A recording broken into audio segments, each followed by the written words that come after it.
자, 수능 특강 영어 12강의 마지막 8번 문제를 보겠습니다. 제가 화면에서 보시기처럼 내용적인 측면은 약간은 붉은색 계열, 그리고 문법적인 부분은 노란색 계열의 형광펜을 쓰고 있는데요. 여러분들도 이런 식으로 조금 지문을 분석을 하실 때 두 가지 정도의 색상을 이용해서 좀 정리해 두시면은 어떤가 싶습니다. 자, 처음부터 볼게요. 자, 시각이라는 것이 비교적 최근까지는 인식되어 왔대요. 뭐로써? 가장 강력한, 우리 오감 중에서 가장 강력한 것으로서 인식되어 왔대. 하지만, 자, 이 지문 구조는 조금 독특합니다. 왜냐면은 보통 이렇게 나오고, 하지만 나오면은 시각이 아니라 다른 감각에 대해서 얘기를 하기 쉬워요. 그런데 이따가 1번 보기 보시면 알겠지만은 굳이 그렇진 않은 것 같아요. 뭔 얘기인지는 1번 정도 또는 2번까지 읽어본 다음에 다시 한번 말씀을 드릴게요. 하지만 연구 결과가 보여주기에는 이것이 no longer be true, 더 이상 사실이 아님을 보여줍니다. 다시 말씀드리지만은 여기까지 읽었을 때는 더 이상은 시각이 주인공이 아니라 시각 말고 오감 중에 다른 감각을 얘기하고 싶다라는 느낌을 받을 수 있는데, 다음 문장 읽어볼까요? Whatever the case. 이 세 글자는 수업 시간에 문법을 다시 한번 볼 건데요. 지금은 말로만 할게요. 일단은 복합 관계사가 부사절로 쓰인 건데요. 그건 너무 어려우니까 해석만 한다면은 경우가 어쨌든지 간에 라는 식으로 양보절 또는 부사절로 쓰인 겁니다. 즉 어떤 경우이든지 간에 There's no escaping the fact that, 다음과 같은 사실로부터 피할 수 없대요. 이 말이 의미하는 바는 다음 that 이하의 내용이 완전한 사실이다. that 이하가 완전하게 받아들여지고 있다. 이때는 fact 다음에 대시 있으니까 동격 that으로 봐주시면 되겠죠. 그러면 이 다음 내용이 중심 내용인데 볼까요? 자, 독특한 차별 있는 디자인이 보통 직역 손에 손을 잡고 같이 간대요. 무엇과 함께? 독특한 브랜드와 함께. 이 부분을 살짝 이역을 해볼까요? 독특한 브랜드에는 항상 뭐가 있다? 독특한 디자인이 있다. 그럼 뭔데? 디자인은 맨 처음 나왔던 당연히 시각적인 것과 관계 있겠죠. 자, 그럼 지금까지 봤던 내용을 잠깐 정리해 볼게요. 시각이 가장 중요하다고 인식되어 왔다. 하지만 그렇진 않은 것 같다. 그럼에도 불구하고 역시 시각이 아직까지는 어느 정도는 브랜드에 있어가지고 중요하게 작용하고 있다. 이 정도의 구조인데 어느 정도는 이해하시겠죠? 자, 이해 안 되시면은 수업 시간 또는 수업 이후에 질문하러 잠깐 와보세요. 그리고 성공적인 브랜드는 그들의 바로 그 특성상 뭐다? 시각적으로 인식 가능하다. 그럼 디자인이나 지금 시각적인 이런 표현이 계속 나오고 있기 때문에 어쨌든 이 질문의 핵심 내용은 뭐다? 비전, 시각과 관련이 있는 거구나. 시각이 뭐해서 디자인이나 브랜드를 평가함에 있어서 가장 중요한 기능을 하고 있구나라고 이해하시면서 계속 읽어볼게요. 자, 2번. 갑자기 약과 관련된 제약 회사가 나왔기 때문에 이 부분은 뭐다?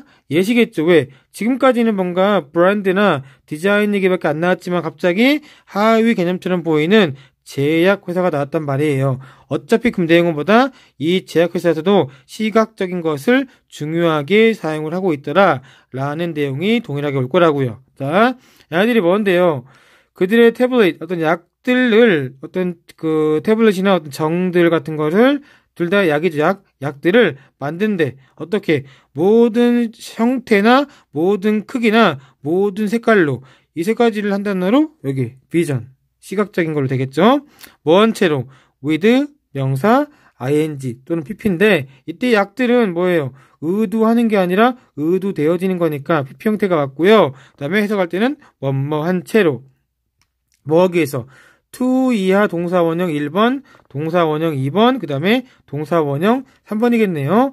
각각의 제품을 구별하기 위해서 당연히 시각적이나 어떤 뭐랄까 형태나 사이즈나 크기나 색깔 틀리면은 저거는 어떤 약이라는 것을 단박에 알아볼 수 있겠죠. 그 다음에 특별한 어떤 감성적인 느낌을 어디에? 그 약에 impart, 불어넣어 주기 위해서, 주입하기 위해서. 그 다음에 세 번째, 고객들의 어떤 충성심을 instill, 나와 있죠?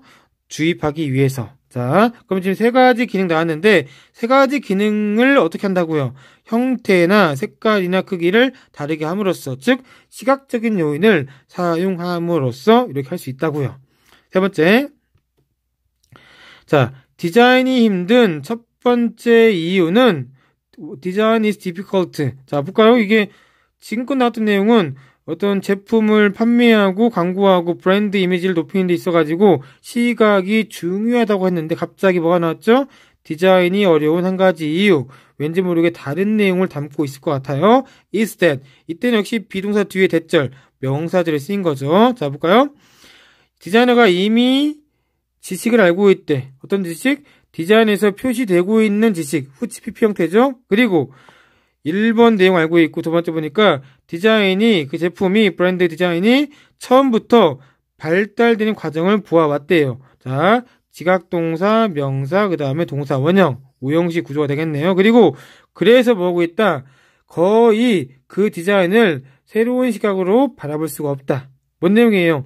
처음부터 계속 봐왔기 때문에 그 디자이너한테 충분히 익숙한 내용이기 때문에 이게 정말 좋아서 내가 좋게 평가를 하는 건지 내가 알아왔던 거기 때문에 어쩔 수 없이 평가하는 거 좋다고 평가하는 건지 그걸 구별할 수 없다는 얘기예요. 그게 뭐다? 디자인이 힘든 이유이다. 근데 이건 아무리 봐도 시각적인 내용이 브랜드에 중요하다라는 내용과는 관계는 없어 보이는 것 같아요. 이해할 수 있겠죠? 자, 네 번째 문장. 갑자기 또 보니까 자동차 제조업이 나왔어요. 역시 뭐겠어요? 두 번째시겠죠. 아마 내용은 역시 시각적인 내용이 중요하다. 이 자동차 산업이 또 다른 카테고리인데, 분류인데, 거기에서 뭐한데? 형태. 형태는 뭐예요? 여기도 나와 있네. 시각적인 것의 하위 개념이 되겠죠. 역시 시각적인 거. 형태가 엄청나게 중요한 역할을 하는 또 다른 분야래. 그리고 뭐다? 많은 모델. 자동차 모델들에 있어서 자동차액이 자동차액이니까 사업원 밀접한 관계 있겠죠. 당연히 5번도 관계 있는 문장이 되겠네요. 형태가 뭔다? 아주 중요한 제품을 정의할 수 있는, 판가름할 수 있는 특질로서 인식되고 되어지고 있다. 라고 했으니까 5번 문장도 역시 맞겠죠. 자, 지문 전체 내용은 브랜드나 디자인에 있어가지고 아직까지 예전만큼 그 시각적인 게 매우 가장 중요한 걸로서는 인식되고 있진 않지만 아직도 여전히 꽤나 영향력을 발휘하고 있다라는 내용이었습니다. 8번 문항 마치겠습니다. 이로써 12강 전체 문항 마치겠습니다. 나머지 다루지 않은 문항은 직접 수업 시간에 처음부터 정밀하게 해석을 해볼게요. 이상입니다.